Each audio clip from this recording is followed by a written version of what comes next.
Hello friends, welcome back to my channel. இந்த வீடியோவில் நம்ம 1 lakh குள்ள ஆல்ரவுண்டரான ஒரு சிஸ்டம் எப்படி பில்ட் பண்ணுறதுன்றதை பற்றி பார்க்க போகிறோம். இந்த சிஸ்டம் உங்களோட daily needs, programming, development needs, entertainment needs எல்லாத்தையும் சாட்டிஸ்ஃபை பண்ணுற மாதிரி ஒரு பெஸ்ட்டான சிஸ்டமாக இருக்கும்.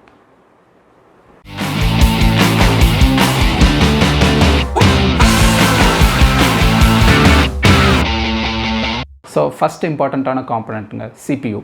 ஸோ இந்த பில்டுக்கு நம்ம என்ன CPU செலக்ட் பண்ண போகிறோம்னா Ryzen 7 3700X. ஸோ இந்த Ryzen ப்ராசஸர் எதுக்கு ஈக்குவலண்ட்டாக இருக்கும்னு கேட்டிங்கன்னு வச்சுக்கோங்களேன், இன்டெல் ஆப்போனண்ட்டில் Core i9-9900K அளவுக்கு ஈக்குவலண்ட்டாக இருக்கும். நம்ம Ryzen பார்த்திங்கன்னா வந்து 8 core processor plus 3000 scores base mark, அதாவது பாஸ் மார்க் பெஞ்ச் மார்க் ஸ்கோரில் வந்து 3000 பாயிண்ட்ஸ். இது வந்து i9-990Kவோட அதிகம். ப்ளஸ் ப்ரைஸிங்கில் பார்த்திங்கன்னா மினிமம் இந்தியன் ரேட்டில் பார்த்திங்கன்னா 10,000 rupees டிஃப்ரென்ஸ் வரும் Ryzen 7க்கும் i9-9900Kக்கும். ஸோ இந்த ப்ராசஸரை பற்றி சில எஃபிஷியன்சி ப்ரோஸ் சொல்கிறேன். ஃபஸ்ட்டு மல்டி டாஸ்கிங்க்கு பக்காவாக இருக்கும். அதுக்கப்புறம் வந்து இந்த பில்ட் வந்து ஒரு கேம் ப்ரோக்ராமருக்காக நம்ம பண்ணுறோம்.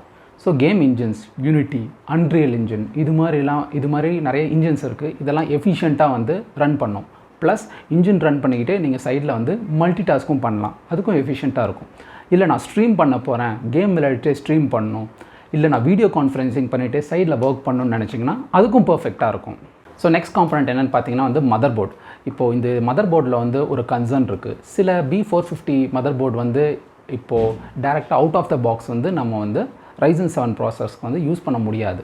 ஸோ அது என்ன பண்ணணும்னு பார்த்தீங்கன்னா வந்து ஃப்ளாஷ் பண்ணணும். So either second generation Ryzen processor use பண்ணி ஃப்ளாஷ் பண்ணலாம், இல்லைனா நீங்கள் வாங்கும் போதே MSIயில் பர்டிகுலராக ஒரு மாடல் இருக்குது, B450 tomohawk max. ஸோ அதுதான் நம்ம இந்த பில்டுக்கு யூஸ் பண்ணுறோம்.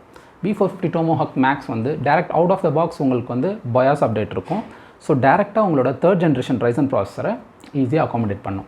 இந்த மதர் போர்டில் வேறு என்னென்ன ஃபீச்சர்ஸ் இருக்குன்னு பார்த்தீங்கன்னு வச்சுக்கோங்களேன், உங்களுக்கு PCI Express 4 ஸ்லாட் லேன்ஸ் இருக்குது, NVMe SSD சப்போர்ட் பண்ணும்.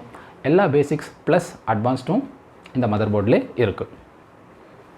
நெக்ஸ்ட் இம்பார்ட்டண்ட்டான காம்பனண்ட் ரேம். ஸோ இந்த சிஸ்டம்க்கு ரேம் வந்து நான் ஆல்ரெடி ப்ரீவியஸ்லேயே சொன்னேன், இது ஒரு எடிட்டிங் பிசியாக இருக்க போது, ப்ளஸ் கேம் டெவலப்மெண்ட் இன்ஜின்ஸ்லாம் வந்து ரன் பண்ண போகிறாங்க. ஸோ இதுக்கு நம்ம ரேம் சூஸ் பண்ணது வந்து 16GB ரேம். எது சூஸ் பண்ணோன்னா வந்து Corsair LPX சீரிஸ் 3000 MHz இந்த ரேம். ஸோ இதை சிங்கிள் ஸ்லாட்டாக வாங்காமல் டுவல் ஸ்லாட்டாக வந்து இந்த ரிக்குக்கு பர்ச்சேஸ் பண்ணியிருக்கோம். இது ஏன்னு பார்த்தீங்கன்னா வந்து சிங்கிள் ஸ்லாட்டில் இருக்கிறதோட நீங்கள் அதை 2 செப்பரேட் சேனல்ஸில் கொடுத்தீங்கன்னா உங்களுக்கு நல்ல எஃபிஷியண்ட்டாக இருக்கும். ப்ளஸ் கேம்ஸில் கூட பார்த்தீங்கன்னா 5 to 10 FPS டிஃப்ரென்ஸ் ஆப்வியஸாக இருக்கும். நெக்ஸ்ட்டு எனக்கு பிடிச்ச காம்பனண்ட் இப்போ இது தான், என்னென்னா கிராஃபிக்ஸ் கார்டு. இந்த சிஸ்டம்க்கு நம்ம சூஸ் பண்ண கிராஃபிக்ஸ் கார்டு வந்து RTX 2070 super 8GB version. So இதுக்கு வந்து Zotac மேனுஃபேக்சராக நான் சஜஸ்ட் பண்ணியிருந்தேன். Zotac ஏன் இதுக்கு பர்டிகுலராக எடுத்தோன்னு பார்த்தீங்கன்னா 5 years வாரண்ட்டி தர ஒரே கம்பெனி Zotac மட்டும்தான். 3 years வந்து வெப்சைட்டில் ரெஜிஸ்டர் பண்ணுறோம், பேலன்ஸ் 2 years வந்து எக்ஸ்டெண்டட் வாரண்ட்டியாக வந்து இதுக்கு தருவாங்க. ஸோ இது கேமிங்க்கு ஆஸ் வெல் அஸ் டெவலப்மெண்ட்டுக்கு ரெண்டுத்துக்குமே வந்து, இல்லை ரெண்டரிங் நான் பண்ண போகிறேன்னாலும் உங்களுக்கு 2070 சூப்பரே நல்லாயிருக்கும். இதோட ஸ்பெசிஃபிக்ஸ் ஏதாவது ஸ்பெஷலான இது பற்றி ஏதாவது சொல்லணுன்னா வந்து 2080வோட டைவர்ஷன் தான் வந்து 2070 சூப்பரில் யூஸ் பண்ணுது.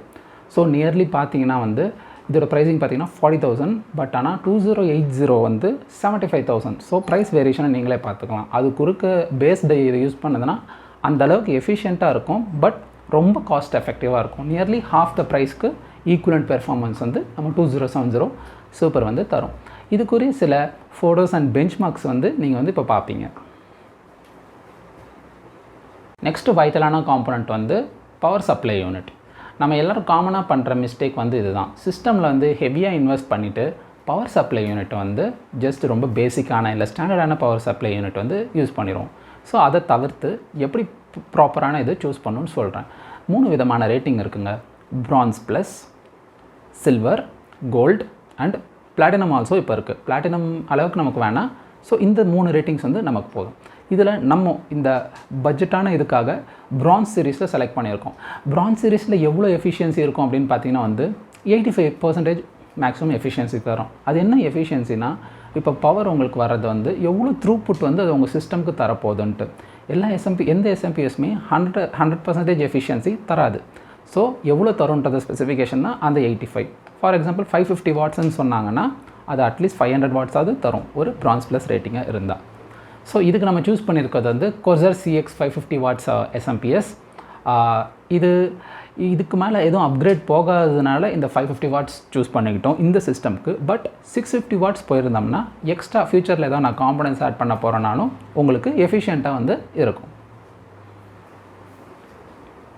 ஸோ அடுத்த காம்பனன்ட் என்னென்னு பார்த்தீங்கன்னா வந்து கேபினெட். இதுக்கு நம்ம என்ன கேபினெட் சூஸ் பண்ணோன்னா வந்து மிட் டவர் MSI vampiric 01ன்ற கேபினெட்டை சூஸ் பண்ணோம். இது பார்க்க மினிமலிஸ்டிக்காகவும் இருக்கும், ஓவர் RGB லைட்னிங் அது மாதிரி வேணான்னு வந்து நம்ம ஃப்ரெண்ட் விரும்பினார். ஸோ அது இல்லாமல் எப்படி ஒரு டீசெண்டான லுக், ப்ளஸ் இது விண்டோட CPU தான். ஸோ நீங்கள் உங்கள் டெஸ்க் மேலே வச்சு நீங்கள் ஃப்ளாண்ட் பண்ணலாம், அதுக்கு கரெக்டாக இருக்கும், ஸ்டில் எஃபிஷியண்ட்டாகவும் இருக்கும், பார்க்குறதுக்கு டீசெண்டாகவும் இருக்கும். இதை பற்றி சில இது சொல்கிறேன். இதில் வந்து ஹார்ட் டிஸ்க் பே, SSD பே, இதுக்கு எல்லாமே வந்து அப்புறம் நம்ம கேபிள் மேனேஜ்மெண்ட்டுக்கு எல்லாமே வந்து ரொம்ப எஃபிஷியண்ட்டாக இருந்துச்சு. ப்ளஸ் ஃப்ரண்ட்டில் மினிமலிஸ்டிக் லைட்னிங், பேக்கில் 2 ஃபேன்ஸ், எல்லா சைடும் கரெக்டாக இருந்துச்சு. ஃப்ரண்ட்டில் வந்து ஸ்லாட்ஸ்லாம் பார்த்திங்கன்னா வந்து USB ஸ்லாட்ஸு அது எல்லாமே வந்து ப்ரொவைட் பண்ணியிருந்தாங்க. இது எப்படி சொல்கிறதுனா வந்து ஒரு மோரோவர் ஒரு மிட் ரேஞ்ச் கேபினெட்னு சொல்லலாம், ப்ளஸ் நல்ல டியூரபிளான கேபினெட்டாகவும் இருக்குது. ஸோ நம்ம ஃபைனல் காம்பனண்ட், இந்த காம்பனண்ட் வந்து நம்ம பில்லில் இருக்கான்னு கேட்டால் வந்து பில்லில் இல்லை.